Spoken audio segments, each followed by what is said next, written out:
الله نزل أحسن الحديث كتابا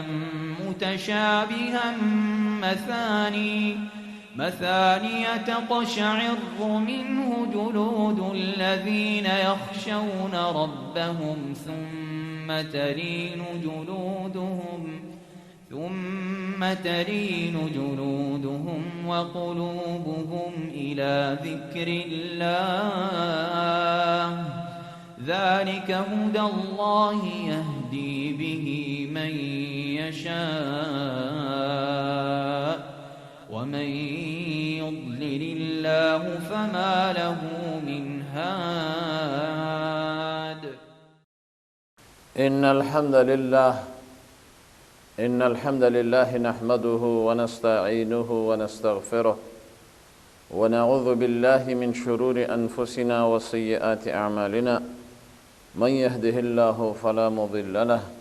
ومن يضلل فلا هادي له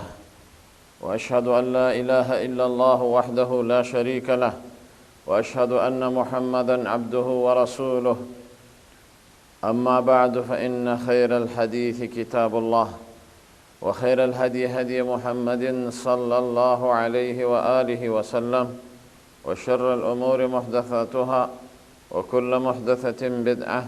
وكل بدعة ضلالة وكل ضلالة في النار أعوذ بالله من الشيطان الرجيم وأتموا الحج والعمرة لله ډیرو قدرمنو مشرانو کشرانو ځوانانو خویندو میندو مشاهدینو او مستمعینو السلام علیکم ورحمة الله وبرکاته. د نن ورځې درس زمونږ او ستاسو موضوع ده الحج والعمره، د حج او عمرې عبادت تر سره کول. د دې وجې نه حج دا د اسلام پنځم رکن دی چې پنځ بنای مسلمانی ورته وایي. نو څلور ارکان د اسلام هغه تقریبا موږ او تاسو بیان کړه. نن به انشاءالله دې نه وروسته د حج او د عمرې رکن به بیانو. حج په لغت کې ویل کېږي قصد ته. د دې وجې نه په شریعت کې هم قصد کول دی د بیت الله الحرام په مخصوصه زمانه کې او په مخصوص افعالو او اعمالو سره چې د اشهر الحج څلور میاشتې دي، درې میاشتې چې هغه ذوالقعده، ذوالحجه او د شوال میاشت هم پکې حسابېږي. شوال، ذوالقعده او ذوالحجه دې ته وایي اشهر الحج. او په ټول عمر کې فرض د یو کرت حج او دغه شانته عمره. حج مستقل عبادت دی، عمره هم مستقل عبادت دی. دا نظریه غلطه ده چې بعضې خلک عمرې ته لاړ شي هغه بیا دا عقیده ساتي چې حج په ما باندې فرض شو. نه، ولله علی الناس حج البیت من استطاع الیه سبیلا. حج اله فرضیږي چې ستا پکې استطاعت وي، قدرت دی وي، توانایي دی وي. د دې وجې نه الله سبحانه وتعالی په دواړو امورو باندې امر کړی و اتم الحج والعمرة لله. حج بم ادا کوي پوره کوي، عمره بم ادا کوي پوره کوي. کله چې یو سړی د عمرې وس لري، استطاعت لري، طاقت لري، لکه نن سبا 1,00,000 روپۍ کلدار شاوخوا عمره پې ادا کیږي. نو چې د عمره ادا کړه نو د سره بیا چې کله د حج استطاعت نه وي حج نه پې فرضېږي ځکه د حج داخله تیر کال 4-5 لکه روپۍ شاوخوا دی نو د سره چې دغه پیسې نه وي نو دی چېرته دا حج ادا کولی شي نو حج مستقل عبادت دی او عمره مستقل عبادت دی حج په 3 میاشتو کې وقت دی او عمره کال 12 میاشتې هغه ادا کیدلی شي او پاتې شو د حج شروط چې کله دا حج فرضي او په چا باندې فرضي یو شرط الاسلام چې دی به مسلمان وي په کافر باندې حج هغه نه فرض دی ځکه هغه کفر حالت کې دی کافر دی نو هغه نه حج چېرته صحیح کېږي دویم عقل چې عاقل وي مجنون هغه نه حج نه صحیح کېږي ځکه مکلف نه دی او دریم البلوغ چې بالغ وي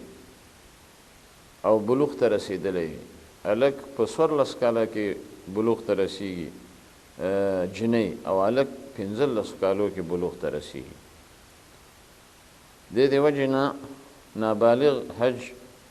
هغه حج ترې کېږي ثواب اجر کېږي اما فرض نه ترې ادا کېږي که د حج نفلي کړي مخکې د بلوغ نه نو هغه حجة الاسلام نه دی چې کله بالغ شي فرضي حج به بیا دی کوي چې کله پې فرض شي دارنګه حریت چې حر به په مرګي او وینځ باندې حج فرض نه دی ځکه هغه په خپل اختیار کې نه دی هغه مال دی د مالک مملوک دی او بل استطاعت چې یو کس مستطیع وي استطاعت ولري بدني او مالی چې کله یو سړی مسلمان دی عاقل دی بالغ دی حر دی اما استطاعت نشته وسلطان و طاقت نشته نه مالی نه بدني په هغه باندې فرض نه دی هغه علما دا وایي چې وهیه دغه استطاعت ان یجد زادا وراحله چې کله دی د تللو د اسباب نه وتلی شي په دې معنی نن سبا راحله څه شی ده د جاز ټکټ ده او دارنګه داخله کول دي او بیا هلته تلل دي چې یو سړی ټکټ نشي ادا کولی داخلي پیسې نشي جمع کولی او دارنګه روغ رمټ نه دی نو بیا په ده باندې حج فرض نه دی او صرف د زنانه دپاره یو بل شرط د دې 5 شروطو سره دا په نارینم شروط هغه دا پې لازمي دي ورباندې هغه به خامخا د دې خیال ساتي بغیر د دې نه حج نه کیږي خو شپږم شرط د ښځې هغه دام دی چې د سره محرم وي محرم دې ته وایي چې داسې یو کس چې د هغه ورسره نکاح نشي کېدلی د ښځې محرم څوک دی پلار دی مور دی خاوند دی او ورور دی کاکا دی نو دې د وجې نه حدیث کې راځي چې څوک ایمان لري په الله او په رسول نو هغه سفر نه کوي مګر هم د خپل محرم سره او محرم هم هغه علی التأبید ځکه ښینه دا محرم ده خو موقت ښینه اوس هغه که د خپل اوښي سره او یا د خپل خور سره د خاوند سره سفر کوي دا جواز نه لري ځکه علی التأبید نه دی علی موقت دی البته که یو څوک بغیر د محرم نه لاړه شي حج وکړي لکه نورې زنانه وي سره لاړه شي او نن سبا داسې وسایل دي په جاز کې یا مثلا ښینه ده د خپل خور د خاوند سره حج ته لاړه شي نو حج وشو فرض ادا شو لیکن ګناهګاره ده او مجرم دی د دې وجې نه که چیرته یو سړی وای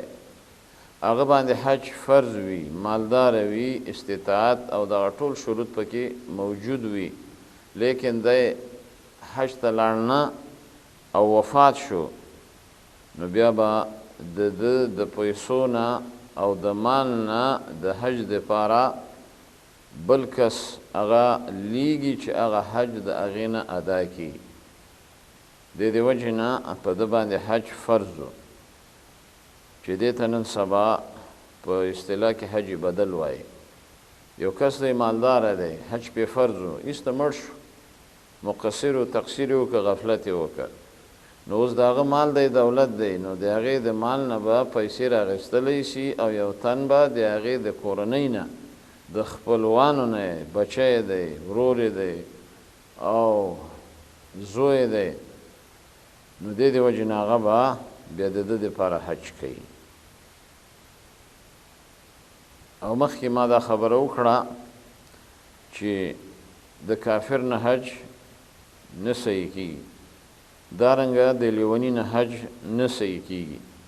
دارنګه د ماشوم نه حج صحیح کېږي، په دې معنی اجر کېږي، ثواب کېږي، اما حجة الاسلام فرضي حج هغه نه ادا کېږي، نه ترې ساقطېږي. دارنګه که یو وینځی غلام وي، حج یې وکړه، حج یې وشو او دارنګه ثواب یې وشو، اما حجة الاسلام چې ورته وایي هغه ترې نه ادا کېږي. دې دې وجې نه که چېرته یو سړی مستطیع نه دی، استطاعت نه لري او د دې سره د ایسته حج وکړه، نو حج یې صحیح شو. تر دې بعض علما دا وایي یو سړی دی په حرامو پیسو هغه حج وکړه او ایسته لاړ حج ته او فرض حج دی، نو علما وایي چې حج فرض ساقط شو، ادا شو، اما هغه اجر و ثواب چې کوم اجر و ثواب د حج دی هغه به ده ته نه ورکولی کېږي. لکه خوراک یې، چیکاک یې ده، مصرف یې دی، اما فرض ترې ساقط شو. نو دا مسئلې په دې باب د حج کې ضروري دي چې هغه مسلمان مؤمن ځان پې پوهېږي. یا یو سړی د حج خپله نه ده کړی، د بل چا نه حج کوي، دا حج نه ده صحیح. حج عن نفسک ثم عن شبرما، پیغمبر صلی الله اول د خپل ځان نه حج وکړه، بیا د بل چا نه حج کوه. حدیث د شبرما په دې باب کې دلیل دی. نو یو سړي خپله فرضي حج نه ده کړې، د بل نه چا نه څنګه به حج کوي؟ حج عن نفسک، اول د خپل ځان نه حج وکړه. نو دې دې وجې نه که چېرته یو سړی دا وایي چې زه حج کوم، دا حج به ځان دپاره هم شي او د بل چا دپاره هم، دا نه، حج به یا ستا باندې فرض یا به په هغه فرض وي. که تا نه یې کړي د هغه نه یې نشي ادا کولی، نو اول به ته خپل حج فرضي حج کوي. که چېرته یو سړي یو ځل حج فرضي کړي او بیا بل چا دپاره حج بدل کوي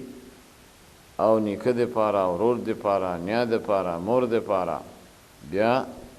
د هغه دپاره حج کولی شي، د ده هم پکې ثواب کېږي، الله به یې دعاګانې قبولې کړي،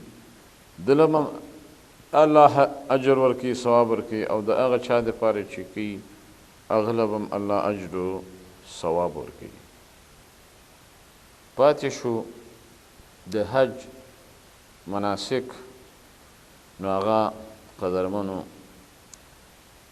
په مسلمان باندې لازمي ده چې دی د دې مناسکو علم ولري. د دې وجې نه دا حج چې دی دا درې قسمه دی. یو حج تمتع دی، یو حج قیران دی، یو حج افراد دی. یا په بل اعتبار تقسیم داسې وکړه، یو حاجي متمتع دی، یو حاجي مقرن دی، یو حاجي مفرد دی. حج تمتع دا د نسک هغه اقسام دي، که نه حج خو یو حج دی فرض، لیکن په دې طریقه کې، کیفیت کې، منسک کې، ادایګي کې لږ فرق وي. هغه دا چې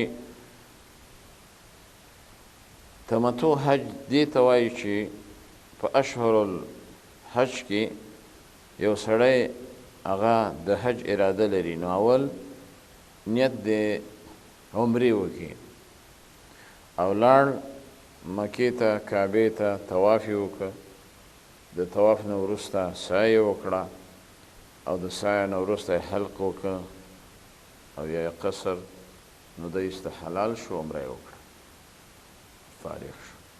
نیت به صرف اول د عمرې کې. بیا به په یوم ترویه اتم د ذوالحجې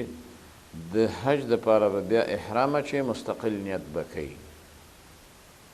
او بیا به دی ځي مینا ته او بیا د مینا نه به ځي عرفات ته، د عرفات نه به بیرته واپس راځي مزدلفې ته، د مزدلفې نه به راځي مینا ته او جمره عقبه هغه لوی شیطان به وهي او بیا به د هغه نه وروسته قرباني کوي او بیا به حلق کوي او بیا به فرضي طواف کوي او طواف سره بس دی سایم کوي، ځکه متمتع دی. دویم قسم حج هغه حج د قران دی. حج د قران هغه کې به نیت د عمرې او د حج دواړو وکړي، ځکه دی مقرن دی، دواړه نسکه جمع کوي او بیا په دې کې هغه اعمال چې په تمتع کې کول، تګ راتګ، مینا، مزدلفه، عرفات، او په دې کې به هم دی بیا قرباني کوي. که په دې دواړو حج د تمتع قران کې د قرباني وس نه وي، 3 روژې به هلته په ایام تشریق کې مینا کې ونیسي او 2 روژې چې کله کور ته راواپس شي، دا به هغه د قربانۍ په عوض کې شي. بل د حج د افراد یا حج مفرد هغه دې ته وایي چې صرف د حج نیت وکړي په اشهر الحج کې او که چېرته طواف د قدوم کړي نو بیا به دی په هغه فرضي طواف کې نور هغه اعمال دي د تمتع او د قران، خو صرف سعی به کوي او طواف به کوي او قرباني په ده باندې بیا نشته. نو دې وجې نه چې کله یو څوک حج کوي یا عمره کوي نو سنت دا دی چې دی به اول غسل وکړي، احرام به اچوي او د غسل په دوران کې به ځان صفا کړي، پاکي خوشبويي به ولګي مخکې د احرام اچولو نه او ګنډلې جامې به نه اغوندي او 2 سپینې جامې دي، یو لنګ دی بل هغه صادر دی، دا به واغوندي 2 سپین او که چېرته یې عمره کوله نیت به وکړي لبیک اللهم لک عمره یا صرف حج کې اللهم لک حجا یا که بیا دواړه یې کوله قران بیا به وایي اللهم لک حجا و عمره او که چیرې دی ویرېده چې یاره په لاره کې مې څوک ایثار نه کړي بیا به دا دعا وایي چې اللهم فإن حبسني حابس فمحلي حيث حبستني، یا الله زه ځان حلالوم کله چې معنی ماله واقع شي نو زما د حلالېدو ځای به هغه ځای وي چې زه په هغه کې منع کېږم، بیا به په ده باندې فدیه او دم نه وي. نو اوس حاجي هغه له اختیار دی چې کوم حج کوي، افراد کوي، قران کوي او که تمتع کوي. خو نبی کریم صلی الله علیه وسلم هغه حج د تمتع د قران عفوا او د صحابه کرامو حج د تمتع، ځکه هغه د ځان سره هدیه او څاروي سوق کړي او بولي. نن سبا قران حج خو نه کېږي ځکه جاز کې خو تا سره څاروي څوک نه پرېږدي، نو یا به حج د تمتع کوي او یا به حج د افراد کوي او دې وجې نه په دې کې غوره او بهتر حج هغه حج د تمتع دی، ځکه په دې کې عمره هم ادا کېږي او حج هم پکې ترسره کېږي. او نبی کریم صلی الله علیه وسلم تمنا وکړه که چیرې ما هدیه نه وای سوق کړی نو ما به هم دغه حج د تمتع کړی و. بیا په دې وخت کې چې کله احرام کې د حج نیت کوي نو دا تلبیه ویل دا ډیره ضروری ده چې لبیک اللهم لبیک لبیک لا شریک لک لبیک ان الحمد والنعمة لک والملک لا شریک لک. دا په اختصار سره د حج لغوي او اصطلاحي معنا او سره د حج او اقسام چې قران دی، تمتع دی، افراد دی، او الله سبحانه وتعالی دې موږ او تاسو له دې حج او مناسکو د صحیح ادا کولو توفیق نصیب کی او نورم تر بلې حلقې پورې په لوی الله جل جلاله سپارم. والسلام علیکم ورحمة الله وبرکاته. الله نزل أحسن الحديث كتابا متشابها مثاني تقشعر منه جلود الذين يخشون ربهم ثم تلين جلودهم وقلوبهم إلى ذكر الله ذلك هدى الله يهدي به من يشاء ومن يضلل الله فما